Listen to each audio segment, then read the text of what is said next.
Hello guys, welcome to my YouTube channel. Today நம்ம என்ன பார்க்க போகிறோம் அப்படின்னா Skinner imitation theory of language acquisition இதாக பார்க்க போகிறோம். ஓகேவா? ஸ்கின்னர் ஆப்ரண்ட் கண்டிஷனிங் இது வந்து நம்ம ஏற்கனவே சைக்காலஜியில் படிச்சிருக்கோம். அப்படி தானே ரேட்டை வச்சு ஒரு எக்ஸ்பெரிமெண்ட் பண்ணியிருப்பார். அதே தான் இவர் வந்து இதில் வந்து சொல்லியிருக்காரு. ஓகேவா? According to Skinner and organism performs an act, and if it is rewarded, the act is repeated and becomes a habit.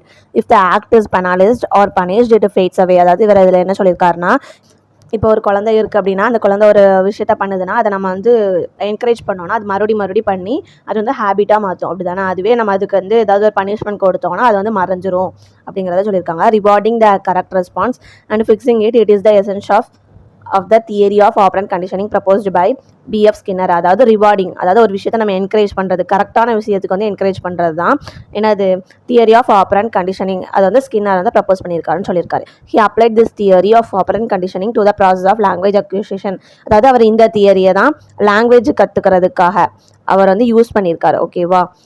Children receive rewards for using in a functional manner. For example, a child learn to say the word drink when she is thirsty. She receives something to drink which reinforces or strengthens her use of the word for getting drink. அதாவது இதில் என்ன சொல்லியிருக்காரு அப்படின்னா, இப்போ ஒரு child இருக்குது அப்படின்னா அவளுக்கு வந்து தண்ணி இப்போ தவிக்குது அப்படின்னா அவங்க வந்து ட்ரிங்க் அப்படிங்கிற வார்த்தையை மட்டும் சொல்லுவாங்க. அது வந்து இப்போ ட்ரிங்க் அப்படின்னா அவளுக்கு தண்ணி தவிக்கி அப்படின்னு சொல்லி அவங்க பேரண்ட்ஸ்க்கு தெரிஞ்சிடும். அப்படி தானே? அப்போ அதனால அவங்களுக்கு வந்து குடிக்கிறதுக்கு ஏதாவது கொடுப்பாங்க. அது வந்து ஒரு ரீஇன்ஃபோர்ஸ்மெண்ட்டாக இருக்குது, ஸ்ட்ரென்த்தாக இருக்குது அப்படின்னு சொல்லி இதில் கொடுத்துருக்காங்க. ஓகேவா? இதைத்தான் அவங்க லாங்குவேஜ் அக்விசிஷனுக்கு வந்து பயன்படுத்துகிறாங்க. ரிவார்ட்ஸ் அண்ட் பனிஷ்மெண்ட் அப்படிங்கிறதான்னு சொல்லியிருக்காங்க. Skinner also suggested that children learn language through imitation of others, prompting and sharing. Skinner என்ன சொல்கிறாரு அப்படின்னா, ஒரு சைல்டு வந்து எப்படி லாங்குவேஜ் வந்து லேர்ன் பண்ணுது அப்படின்னா மற்றவங்க கிட்ட இருந்து கற்றுக்கிட்டு தான், மற்றவங்கள இமிட்டேட் பண்ணி தான் கற்றுக்கிறது, அவங்கள பார்த்து தான் நம்ம பேசணும் அப்படின்னு சொல்லி அதுக்கு வந்து தோணுது அப்படின்னு கொடுத்துருக்காரு. ஓகேவா? Skinner theory of language acquisition இதில் வந்து என்ன கொடுத்துருக்காருன்னா, Skinner advocated that an infant imitate the language of parents or cares. அதாவது இதில் வந்து என்ன சொல்லியிருக்காருன்னா, ஒரு குழந்தை இருக்குன்னா அந்த பேரண்ட்ஸோட அவங்க எப்படி பேசுகிறாங்க அப்படிங்கிறத தான் அந்த சைல்டு வந்து இமிட்டேட் பண்ணும். Successful attempts of the imitation are rewarded. அதாவது இப்போ சக்ஸஸ்ஃபுல்லாக அது சொல்லிட்டு அப்படின்னா அப்போ அவங்க அப்பா அம்மா எல்லாரும் என்கரேஜ் பண்ணுவாங்க. அப்படி தானே? கிளாப் பண்ணுவாங்க, கரெக்டாக சொல்லிட்டா அப்படிங்கிறது சொல்லுவாங்களா? Because an adult who recognise a word spoken by the child will praises the child. அதாவது ஒரு அடல்ட் தான் அதை கேட்பாங்க, அதாவது பேரண்ட்ஸ் தான் கேட்பாங்க. அப்போ நல்லா பேசிட்டு அப்படின்னா கைத்தட்டி இந்த மாதிரி என்கரேஜ் பண்ணுவாங்க அப்படின்னு கொடுத்துருக்காங்க. Or give it what is ask for. அதாவது அவங்க என்ன கேட்காங்களோ அடுத்து வாங்கி கொடுக்குறது அந்த மாதிரி பண்ணுவாங்க, ரிவார்ட் பண்ணுவாங்கன்னு கொடுத்துருக்காங்க. ஓகேவா? Successful utterances are therefore reinforced while unsuccessful ones are forgotten. அதாவது சக்ஸஸ்ஃபுல்லாக அவங்க சொன்னது எல்லாத்தையுமே அவங்க வந்து ஒரு என்கரேஜ்மெண்ட் கொடுத்துருக்காங்க. ஆனால் சக்ஸஸ்ஃபுல்லாக சொல்லாதது எதுவுமே மறந்துட்டாங்க, ஃபர்கட் பண்ணிட்டாங்க அப்படின்னு கொடுத்துருக்காங்க. It is a simple theory built around the structure of rewards and punishment. அதாவது இது வந்து ஒரு சிம்பிள் தியரி தான். ஸ்ட்ரக்சர் என்ன ஸ்ட்ரக்சரில் இருக்குன்னா ரிவார்ட் அண்ட் பனிஷ்மெண்ட் அப்படிங்கிற ஸ்ட்ரக்சரில் இருக்குது. ஓகேவா? இது ரெண்டு தான் அதோட main components. people start repeating that action that lead to the pleasure of reward and avoid which is lead to pain or punishment. அதாவது ஒரு மனிதன் இருக்கான் அப்படின்னா அவனுக்கு வந்து இப்போ ஒரு விஷயத்தை செய்கிறது மூலமாக அவனுக்கு வந்து ப்ளஷர் கிடைக்கும் அப்படின்னா அதை வந்து திருப்பி செய்வான். அப்படி தானே?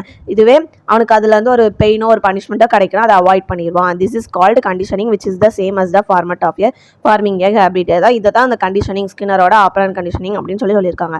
Children begin to babble or speak nonsense words. அதாவது இப்போ ஒரு சைல்டு இருக்குது அப்படின்னா அது பேரண்ட் வந்து ஃபஸ்ட்டு வாய் சும்மா வளரும், இப்படி தானே? வாய்க்கு வந்தது பேசும், நான்சென்ஸ் வேர்ட்ஸை வந்து பேசும். அப்படி தானே? None of this will be rewarded.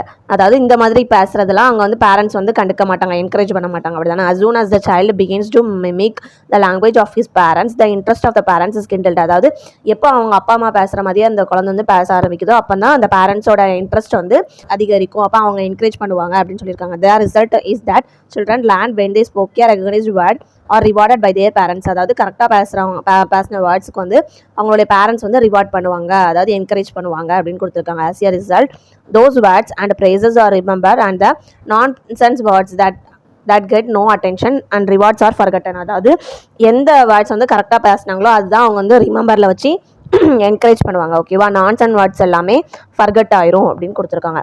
Merits of Skinner theory. இது வந்து சிம்பிள் அண்ட் ஈஸி. நம்ம வந்து ஈஸியாக சிம்பிளாக தான் இருக்கும், ஈஸியாக அப்ளை பண்ணிடலாம். ஓகேவா? It gives feedback. அதாவது இப்போ ஒரு கரெக்டாக பேசிட்டா அந்த பிள்ளை அப்படின்னா அவளுக்கு வந்து ஃபீட்பேக் கிடைக்கும். அப்படி தானே? அதை தான் சொல்லியிருக்காங்க. ஓகேவா? லிமிடேஷன்ஸ் என்னென்னா காம்ப்ளெக்சிட்டி ஆஃப் கிராமர். அதாவது ஒரு சின்ன பிள்ளைக்கு வந்து அதை வந்து ஃபஸ்ட்டு எடுத்தோடனே கிராமர் வந்து கற்றுக்க முடியாது தானே, அது வந்து கஷ்டமாக இருக்கும் அப்படி அதை மாற்றி மாற்றி பேசும் அப்படி தானே, அதுதான் இதில் வந்து காம்ப்ளெக்சிட்டி ஆஃப் கிராமர். அப்புறம் imitate complex sounds of the parents, அதாவது ஒரு நம்ம பேரண்ட்ஸாக இருந்தாங்க அப்படின்னா அவங்க வந்து ஃபுல்லாக எவ்வளோ பெரிய சென்டென்ஸ்னாலும் பேசுவாங்க அப்படி தானே, அதை அப்படி திருப்பி சொல்கிறதுக்கு வந்து அவங்க வந்து அந்த சில்ட்ரன் வந்து டிஃபிகல்ட்டாக ஃபீல் பண்ணுவாங்க அப்படின்னு கொடுத்துருக்காங்க. Include stressful and learning environment, அதாவது அந்த லேர்னிங் என்விரான்மெண்ட் வந்து ஸ்ட்ரெஸ்ஸாக இருக்குது அப்படின்னு கொடுத்துருக்காங்க. Mistake making is essential part, அதாவது மிஸ்டேக் வந்து எப்படியும் பிறந்த குழந்தைகள் வந்து மிஸ்டேக் மேக் பண்ணுவாங்க தானே, அது எசென்ஷியல் பார்ட்டாக ஆகிருது அப்படிங்கிறது தான் ஸ்கின்னரோட லிமிடேஷன் தியரி. அதாவது Skinner theory of language acquisition இவ்வளோ தான். ஓகேவா, தேங்க்யூ.